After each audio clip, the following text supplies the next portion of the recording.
સુરતમાં ફરી એકવાર નાસીનગર જેવો કાંડ સામે આવ્યો છે અને આ વખતે અરાજનના મામલેદાર પર ગંભીર આક્ષેપ લાગ્યા છે।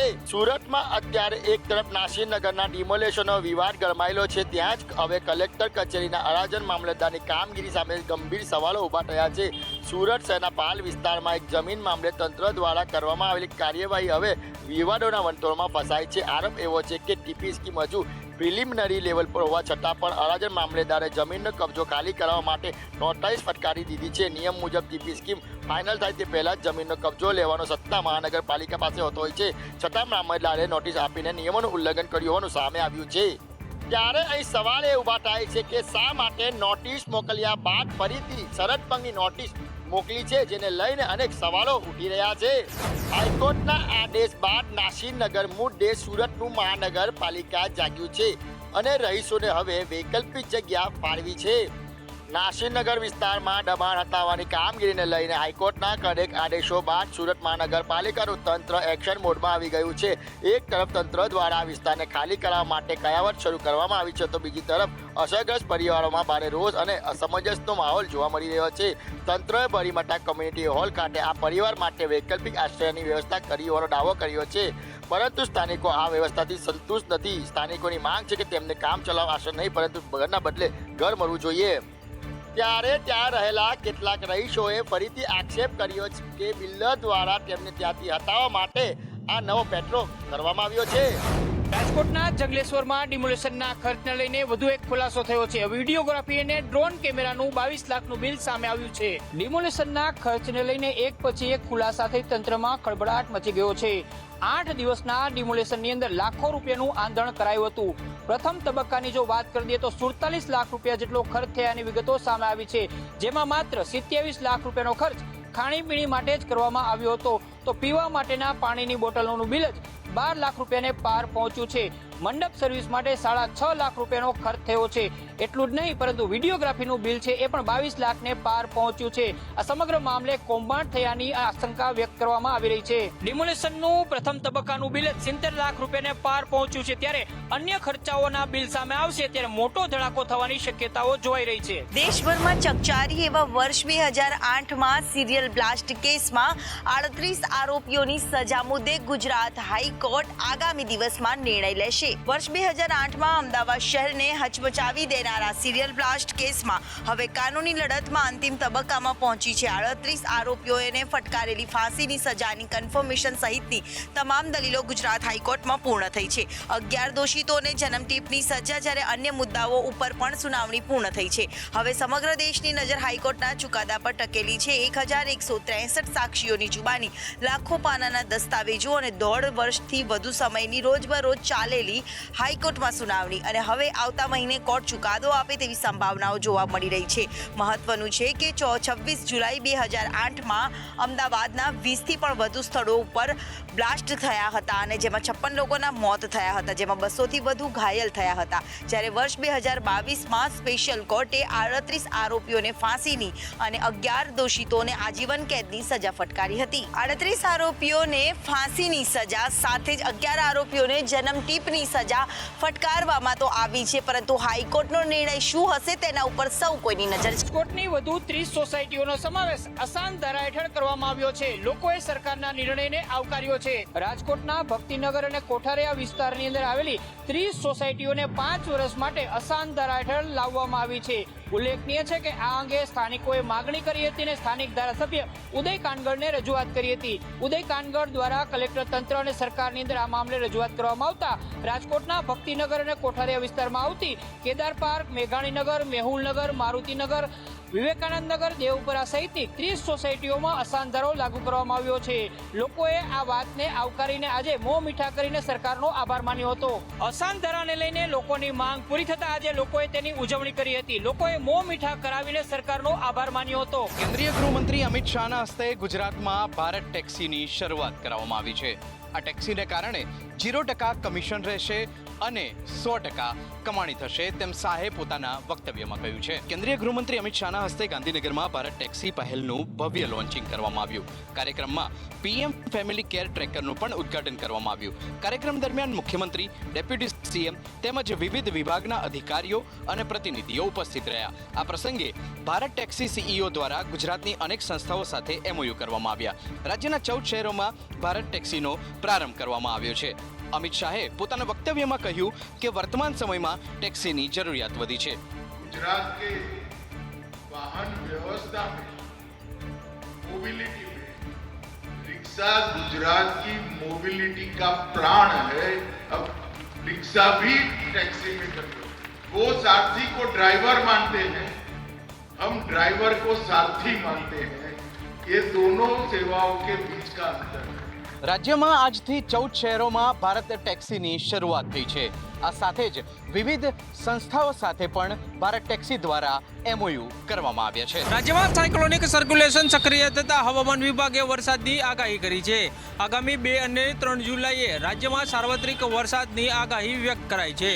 હવામાન વિભાગ મુજબ 1 જુલાઈએ માછીમારોને દરિયો ન ખેડવા સૂચના આપવામાં આવી છે, કારણ કે દરિયાકાંઠાના વિસ્તારોમાં 40 થી 60 કિમી પ્રતિ કલાકની ઝડપે ભારે પવન ફૂંકાવાની શક્યતા છે.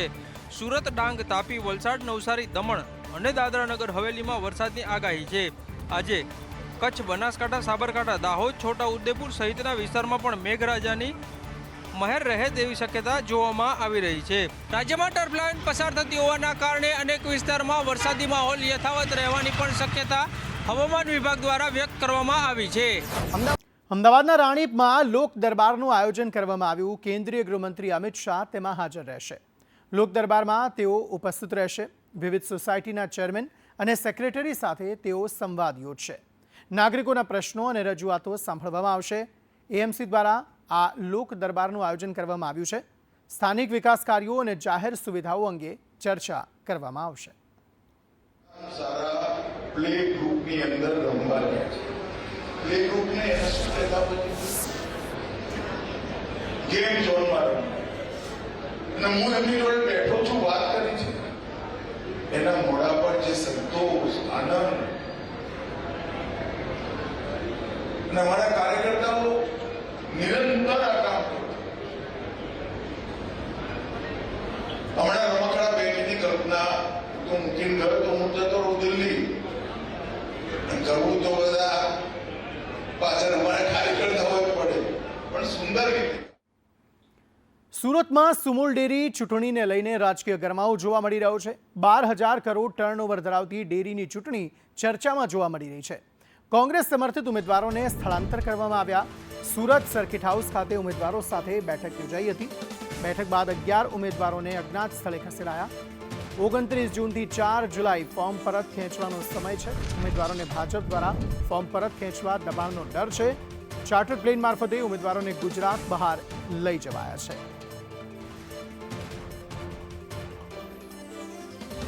1,000 કરોડ રૂપિયાનો ગેરવહીવટ તે સમયના 2015થી 20 સમયના પ્રમુખ દ્વારા કરવામાં આવ્યો છે. અને આ અનુસંધાનમાં માન્ય રાજ્ય સરકારે એક તપાસ સમિતિનો અહેવાલ અંગેનો રિપોર્ટ નવસારી જિલ્લાના રજિસ્ટ્રાર મારફત મંગાવવામાં આવ્યો હતો. સ્થાનિક પશુપાલકો હોય, કોંગ્રેસ પક્ષ દ્વારા આ અહેવાલની સાર્વજનિક કરવાની માંગણી કરવામાં આવી હતી કે જે પશુપાલકો રાત દિવસ મહેનત કરીને દૂધ જે મંડળીમાં આપે છે, સહકારી સંસ્થાને મોટી કરવાનું કામ કર્યું છે, પરંતુ આ 12,000 કરોડના વહીવટમાં કોણે મોટા પ્રમાણમાં ભ્રષ્ટાચાર કર્યો એ ઉઘાડો થવો જોઈએ. કોણ દૂધની મલાઈ ખાઈ ગયું એ જાહેર થવું જોઈએ. આ ભારતીય જનતા પાર્ટીનો ઉપયોગ સામ દામ દંડ ભેટને ભાગરૂપે આ મેન્ડેટ વાળા પ્રમુખો બોર્ડ લાવીને મોટો ગેરવહીવટ કરવાની ફિરાક માટે એ અનુસંધાનમાં માન્ય ચૂંટણી અધિકારીને તારીખ 17 અને 26 તારીખે કોંગ્રેસ પક્ષ દ્વારા અમારા દ્વારા આ જે જવાબદાર લોકો છે એના ફોર્મો રદ થવા જોઈએની માંગણી કરવામાં આવી. તરફ ગાંધીનગરમાં પ્રસૂતા મહિલાનું મોત નીપજ્યું છે. સેક્ટર 22 સ્થિત નેહા નર્સિંગ હોમની આ ઘટના છે. ડિલિવરી માટે દાખલ કરાયેલી મહિલાનું મોત થયું છે. બાળકનો જન્મ સ્વસ્થ રીતે થયો હતો તેવું પરિવારનું કહેવું છે. બાળક જન્મના 24 કલાક બાદ મહિલાનું મોત નીપજ્યું છે. ડોક્ટરની બેદરકારીથી મોત થયાનો આક્ષેપ કરવામાં આવી રહ્યો છે. પરિવારનો આક્ષેપ છે કે તબીબે મળવાનો પણ ઇનકાર કરી દીધો. સમગ્ર મામલે હોસ્પિટલ તંત્રનું મૌન સામે આવી રહ્યું છે. અને 24 કલાક સુધી ડૉક્ટરના સારવાર હેઠળ હતા. આજે સવારે વહેલી સવારે બેનને થોડું ઓક્સિજન અને ડીપીનું એમને જાણ થઈ કે મને થોડું તકલીફ પડે છે, તો જાણ થતાં ડૉક્ટરને જાણ કરી છે કે ભાઈ સાહેબ મને થોડી તકલીફ પડે છે. તો 20 મિનિટ સુધી જાણ કર્યા હોવા છતાં 20-25 મિનિટ સુધી કોઈ ડૉક્ટર અંદર આવ્યા નહીં, કોઈ નર્સ આવ્યા નહીં, અને ડૉક્ટરની બેદરકારીના લીધે એ મારા બેનનું અવસાન થયું છે. કાલે સવારે એને ડિલિવરી પર લાવ્યા. આજે 7 વાગે બેનની બીપીનો પ્રોબ્લેમ થયો, છતાં એમને બૂમો પાડવામાં આવી કે નર્સ અથવા ડૉક્ટર કોઈ હાજર થાવ. તો ડૉક્ટરને નર્સ એવું કહેવા માગે છે કે પોતું કર્યું છે, હાલ નહીં આવે.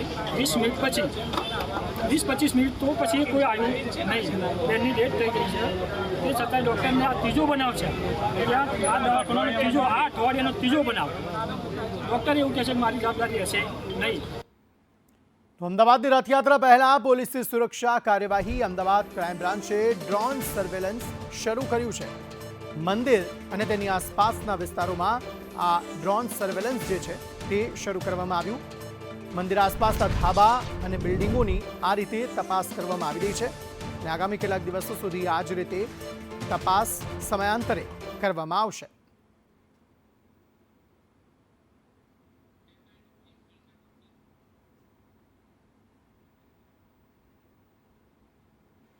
તો રથયાત્રા માટે યજમાન પરિવાર પણ સજ્જ છે. ભગવાન માટે વૃંદાવનથી વિશેષ વાઘા તૈયાર કરવામાં આવ્યા છે. મોરપીંછની ડિઝાઇનવાળા વાઘા મુખ્ય આકર્ષણનું કેન્દ્ર બનશે. બલભદ્રજી અને સુભદ્રાજીના શણગારની પણ અદ્ભુત તૈયારીઓ કરવામાં આવી છે. પરંપરા મુજબ સુભદ્રાજીને સોનાના ઘરેણા અર્પણ કરવામાં આવશે. 12 જુલાઈએ યજમાનના ઘરે ભગવાન પધારશે. મામેરા પૂર્વે ભવ્ય શોભાયાત્રાનું પણ વિશેષ આયોજન કરાયું છે.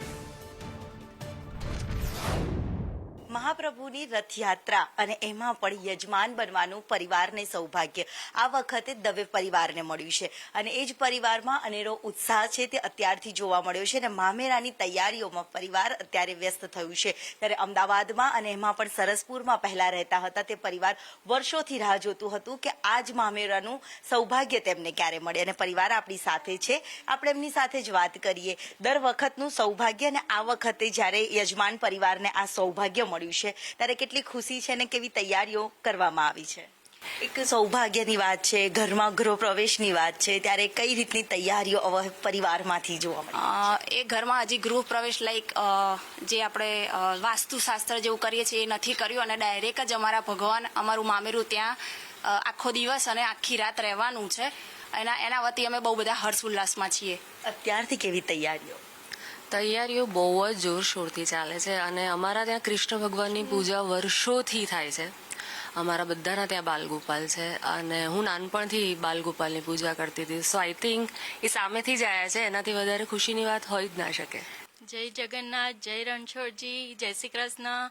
અમે ખૂબ અત્યારે અમારા ઘરે જાણે લગ્નનો પ્રસંગ આવ્યો હોય એવું અમને લાગે છે. અમે એટલા બધા ખુશ છે અને અમે એટલી બધી તૈયારીઓ, અમે ભગવાનના વાઘા, મથુરાથી એનું કાપડ આવવાનું છે, એનું અમે બહુ જ બધી એટલી બધી અમને એમ થાય છે કે અમે એમની માટે શું કરીએ. અમારું ઘરમાં હજુ અમે કંઈ જ કર્યું નથી. ભગવાન જ અમારા ઘરે પહેલા આવે છે નવા ઘરમાં અને અમે એટલા બધા ખુશ છે. અમે એમની માટે શું કરીએ એવું અમને ખબર નથી પડતી. આ વખતના વાઘા ખૂબ સુંદર રીતે બનવાના છે. એમાં મોરનું આખું અને એમનું ડિઝાઇન બહુ જ કંઈક ડિફરન્ટ બનવાની છે. એમાં જરદોશી વર્ક બધું અલગ અલગ જાતના એમના વાઘા બનવાના છે. એના માટે હું બહુ જ એક્સાઇટેડ છું અને મારો જન્મ પણ દરિયાપુરમાં, મારું સાસરું સરસપુરમાં, એટલે હું વર્ષોથી રથયાત્રા જોતી જ આવી છું અને મને એટલું ખુશી છે કે બસ મારો આમ અરખનો પાર નથી કે ભગવાન ક્યારે મારા ઘરે આવે અને મારા નવા ઘરે ભગવાન પધારશે એનાથી પણ વધારે અરખ છે કે અમે પ્રવેશ કરીએ એ પહેલા અમારા ઘરે ભગવાન પ્રવેશ કરશે. જી ભગવાનનો પહેલો પ્રવેશ થવાનો છે અને આપણે ભગવાન અહીંયા આપણે ગ્રીનફિલ્ડ સોસાયટી છે પલોડિયા, એટલે ત્યાં આપણે 12 તારીખે સવારે અમે લોકો શોભાયાત્રા ભગવાનની કાઢીશું અને પછી ત્યાંથી અને એ જ દિવસે રાત્રે સરડવની ભજન મંડળી બોલાવી છે. સાંજે ભજન છે 8 થી 11 અને દરેક ભાવિ ભક્તોને મારું આમંત્રણ છે પધારવા માટે. ભક્તોના આગતા સ્વાગતા કરવા દવે પરિવાર તૈયાર એકદમ ફૂલ તૈયારીમાં છીએ. ભગવાન આવે છે અને ભક્તો પણ આવશે એના માટે ફૂલ તૈયારીમાં છે. એક દીકરી નથી પરંતુ સુભદ્રાજીનું આ પરિવાર દવે પરિવાર જે મામેરું કરીને ધન્યતા પણ અનુભવી રહ્યું છે અને એ જ ઉત્સાહ ઉમંગ સાથે રથયાત્રાની પહેલા જે યોજાતી જળયાત્રા અને જળયાત્રાની સાથે સાથે ભગવાન જ્યારે મામાના ઘરે જતા હોય છે ત્યાં તેમના આગતા સ્વાગતા કરવાના હોય છે તે જ તૈયારીઓ છે તે પરિવારમાં કરવામાં આવી રહી છે. કેમેરામેન પુખરાજ શર્મા સાથે દિવ્યા ચૌહાણ, સંદેશ ન્યૂઝ, અમદાવાદ.